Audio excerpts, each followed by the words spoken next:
anul trecut sau...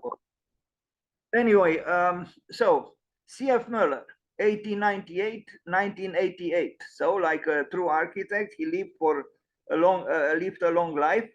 I will go rather quickly because we have a lot of things to see today. Christian Frederik Møller, generally referred to as C.F. Møller, was a Danish architect professor and from 1965 to 1969, the first rector of the Aarhus School of Architecture. His former practice, architect firmat C.F. Møller, which he founded in 1924, still exists and bears his name. It is today the largest architectural firm in Denmark, with branch offices in several countries, a very, very successful architectural practice. This was the man, C.F. Møller. Now I show the Aarhus Municipal Hospital. In Denmark, the brick is truly a queen in the field of construction materials. They have a great understanding of the beauty and the potential of a brick, and they know how to put it to work. So you see in this hospital, which is in terms of geometry, is not a very surprising building, but because of the material, the brick, it is a warm building, and with the ivy on the wall, even more so. Yes, in Denmark, brick is very, very valued. Now, the University of Aarhus, and we'll arrive also at the Copenhagen buildings. He did here the site planning and several buildings. So this was from 100 years ago. The landscape, as you can see, is not formal or formalized. It's rather romantic. So the meeting, you see the solar clock, you see the brick, you see the green. So all in all, it's an ambiance that cultivates. I don't know how to put it. A sensitive interaction with the environment. And look what you can do with brick. With a modest brick, Miss van der Rohe was right.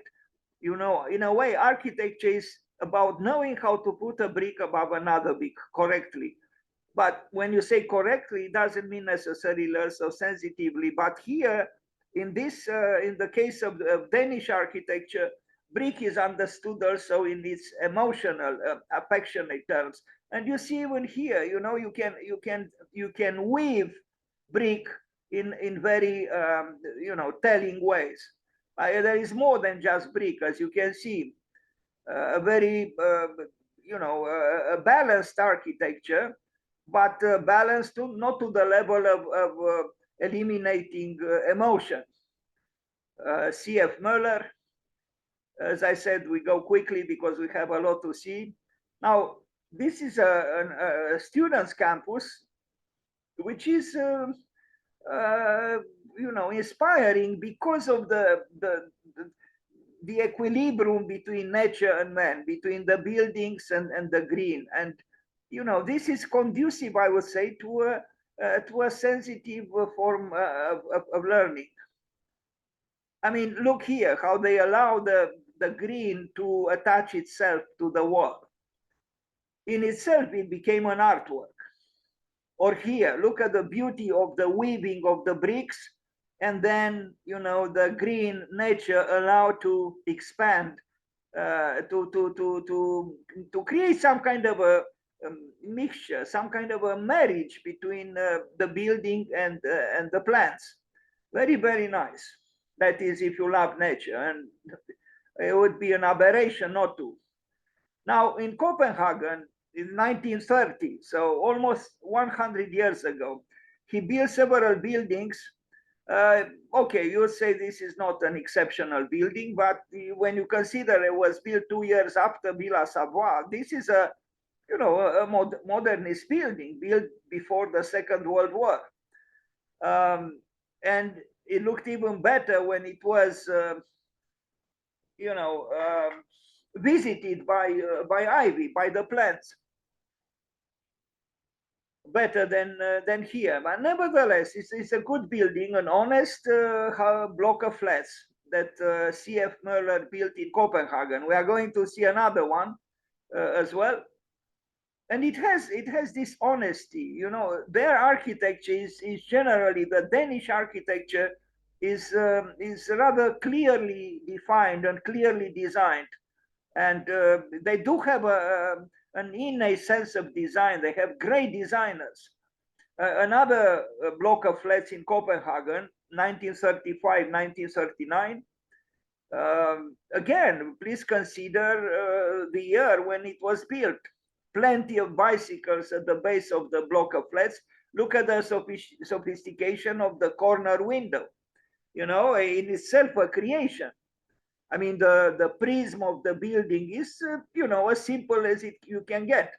But there are here nuanced details which are to be appreciated for the subtle complexity. And here you see the plan, the floor plan.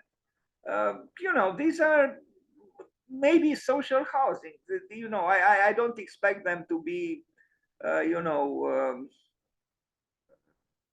very expensive. Or maybe I'm wrong, because I see also some large apartments here. But they usually, the Danes have a very democratic society. They don't have discrepancies. They don't have, I mean, they probably do have some rich people, but in general, the median level of society is kept under control, and it's rather high. A very fine block of flats by C.F. Møller, built in the 1930s. Quite long, as you can see. But there is something else, water. Water in Denmark is immensely important. They have water everywhere. And so this in itself creates special conditions for a special architecture. Because when you build near the water, you cannot be indifferent to one of the major forces of nature. So nature, water, if you are not totally insensitive, influences you. And it's enough to think about, you know, the falling water building by Frank Lloyd Wright.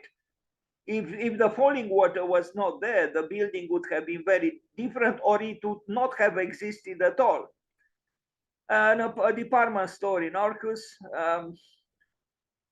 Anyway, as I said, I go quickly. I intend to focus mainly on Copenhagen, but Aarhus is the second largest city in Denmark, and some good architecture was built there. Now, C.F. Møller also built a few churches, and quite remarkable in their simplicity, seriousness, and sensitivity. He designed the church to unite traditional Danish church architecture with modernity. The church features a dominating roof which extends almost to the ground, and an otherwise simple structure which narrows towards the altar. The only window in the church room is formed in the roof. Originally, the church did not have a tower, but one was added in 1968, also designed by C.F. Møller. The church and the tower are constructed of red brick. Again, its majesty, the brick. The design is kept simple with few decorations, a decision which is repeated in the interior with white walls and simple symmetry. The church lies in a suburb of Aarhus. Anyway, we move forward to look at it. This is it, indeed, a church that unites the past with the present. You know, there is something of the traditional church architecture that can be found in this building by C.F. Møller. And you see the cross became an ornament on the western facade of the building with the entrance. And again, almost the sacrality of knowing how to work with a brick. A very fine architecture. Truly, C.F. Møller was an excellent architect, advocating modernity, but not in strident forms, and still inspired by what we call tradition, meaning the tradition in Denmark. We are going to see other very interesting contributions he made to church architecture. This one in 1968, a newer church, but this one again, you know, connected with what we call traditional church architecture in Denmark. C.F. Møller, C.F. Møller, C.F. Møller, not bad. The interior as well, with this simplified modern homage in a way to the Gothic woodwork of not just churches, but there is a feeling here that this is a building that, yes, it is modern, but it connects with a certain tradition. And I think this is a quality. They do have excellent designers. Another church from 1975, 1976, here it is. Not bad at all. And we remember yesterday we looked at the church designed by John Utzon in Copenhagen. Now we look at this church by C.F. Møller, and you see how, on one hand, discreetly, and on the other hand, obviously, he inserts the cross sign on that window, and it's enough. You don't need more than that. You don't need to be, you know, rhetorical or demagogical or flamboyant about this. Anyone who sees this and is not blind or insensitive would say it's a church. Very nice work.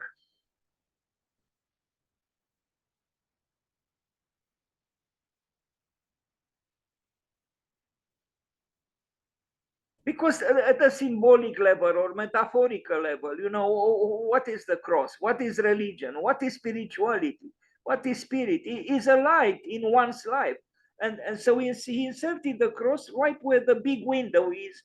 He didn't respect the traditional model with the rose window from the Gothic times, but he reinterpreted it, and I think correctly and sensitively. C.F. Møller, not bad. And yes, the brick, always loyal, always at our service, if we only know how to use it, and never, ever, ever to cover it, to hide it behind I don't know what. No, brick is supposed to be itself. It is beautiful in itself, and what else can we say? We should never hide brick. The interior is also magical, you know, as you can see here in this. And also the woodwork. The Danes are also masters of working with the wood. They love the brick, they love the wood, and you see it here. This is musical. This is music, architectural music. And light as well. C.F. Møller.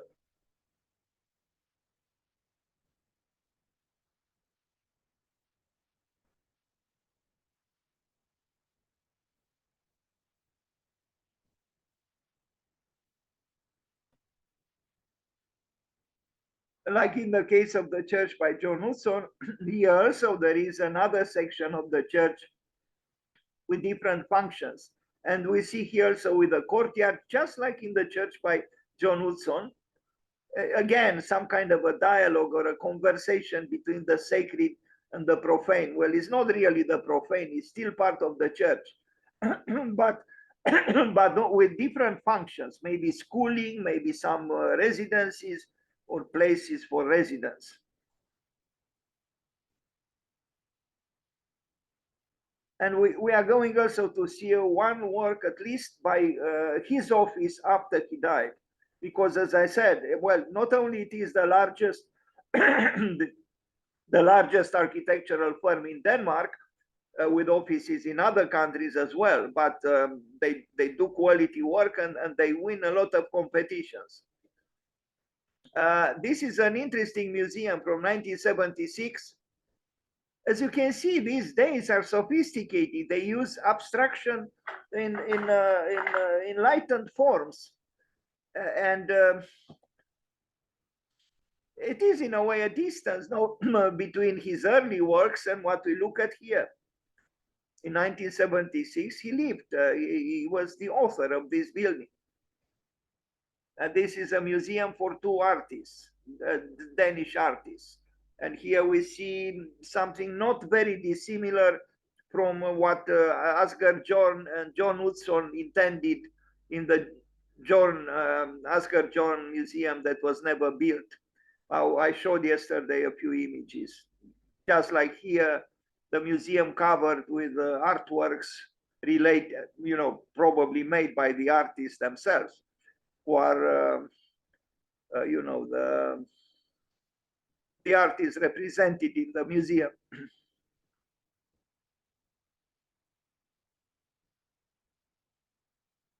A small country, but the quality of their architecture and design is astonishing.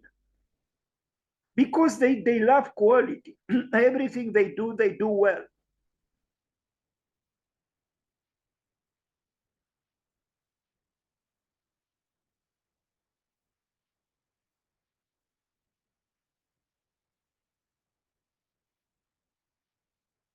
And they are not afraid to play with forms. In other words, to be to be playful. And you look at the plan here of the circular part of the plan. It's it makes me smile in a way. I almost see a face in this plan. There is playfulness, yes.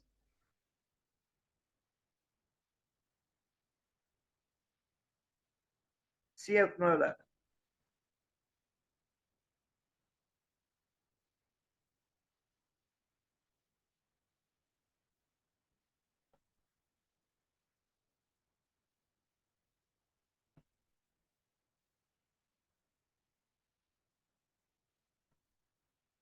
Now, C.F. Møller Architects, after he died, his firm continues.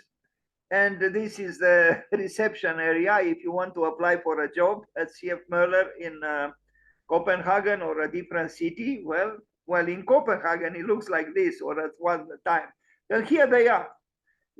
I love this continuity.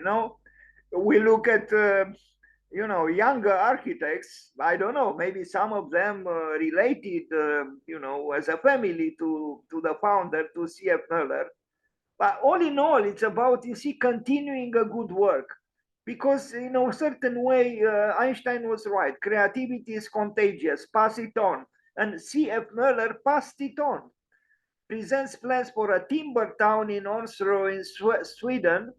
That is his office after he departed.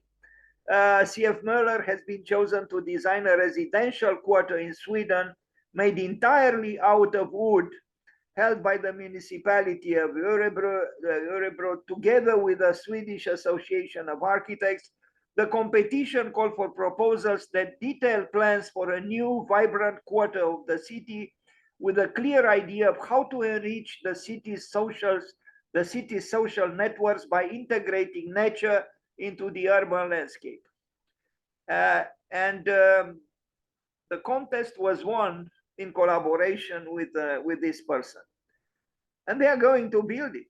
And you can see the arrival of nature more and more obviously in the proximity of our buildings, which made me think today, I even think of maybe starting some kind of a practice or educational practice called the Institute of Rural Urbanism.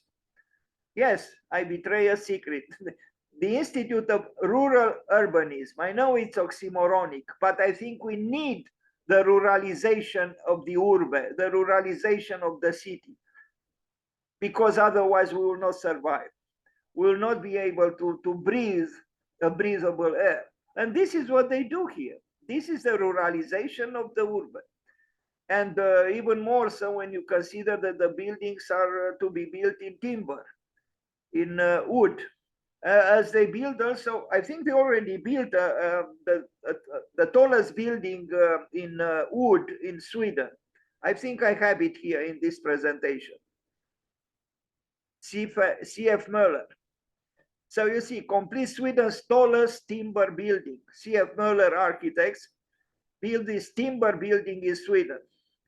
Have completed Sweden's tallest timber building, which is now accepting its first tenants. Situated in that place, 1 hour from Stockholm, the building is constructed from solid timber in order to radically reduce CO2 emissions, positively affect the indoor climate, and enhance the interior quality of life.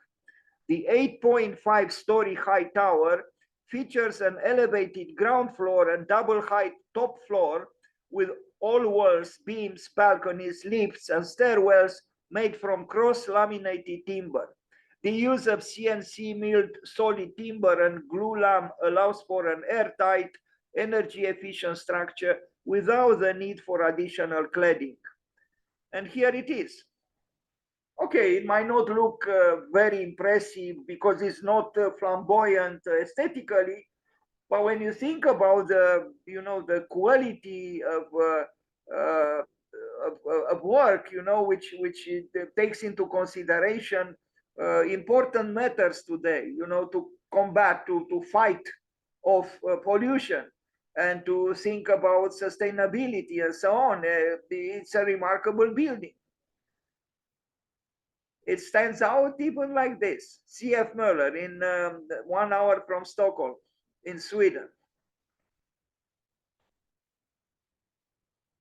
The founder of the firm didn't have to think in these terms, but things change in time, and things evolve, and the same firm, the same company, the same office is adapting its strategies, its way of working for the needs of the present.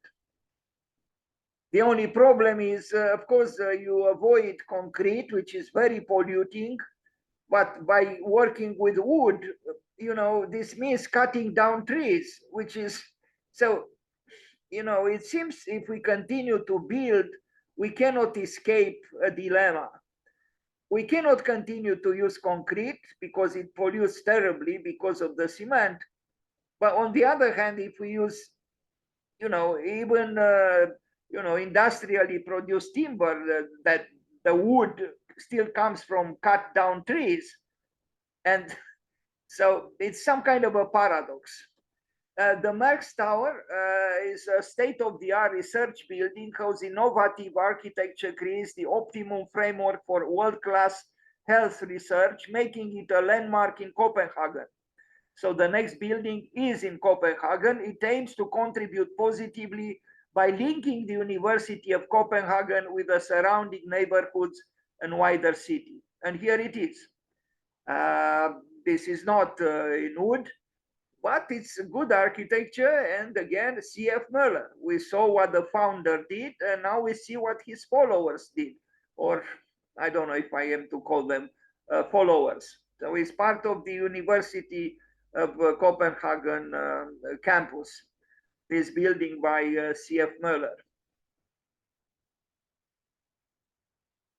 And here they reveal a wooden skyscraper for Stockholm, this time a skyscraper for Stockholm.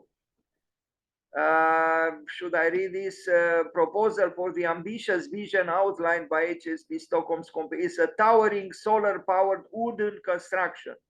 HSB is Sweden's largest housing cooperative, and therefore in an ideal position to ask what Swedish housing should and could look like by the time the organization turns 100 in 2023, that is last year.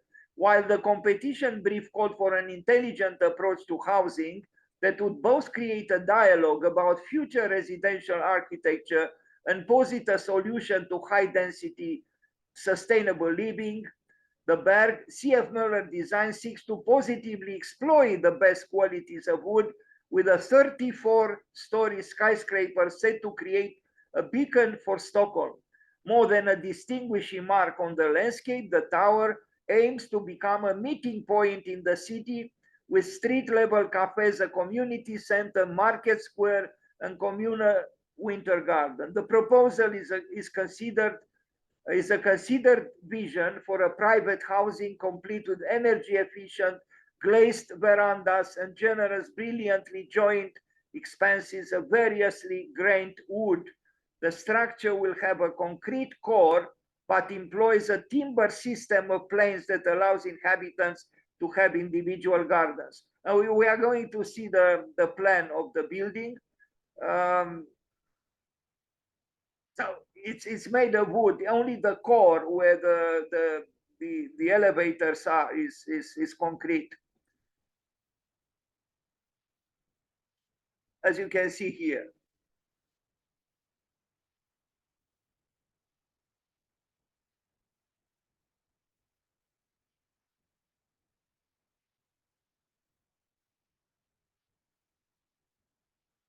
So concrete at the core and then all around wood.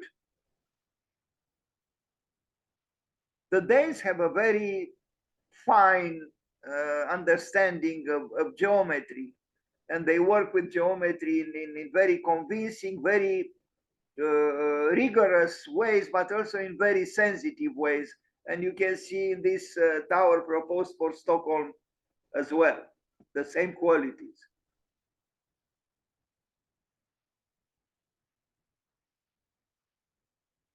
Luxe, calme, volupté, as Baudelaire would have said.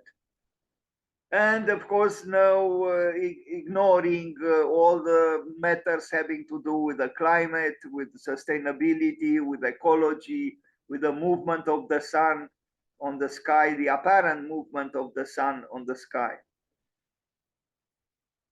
4 apartments on 1 floor. The space used exquisitely without, losing. We remember what Philip Johnson said, that architecture is the art of losing space. Well, in this case, there isn't so much lost space. And this is the stone, but it's not stone, it's made of bricks. It's the tomb of C.F. Møller, the architect we talked about today, and the founder of this firm, which continues. Thank you.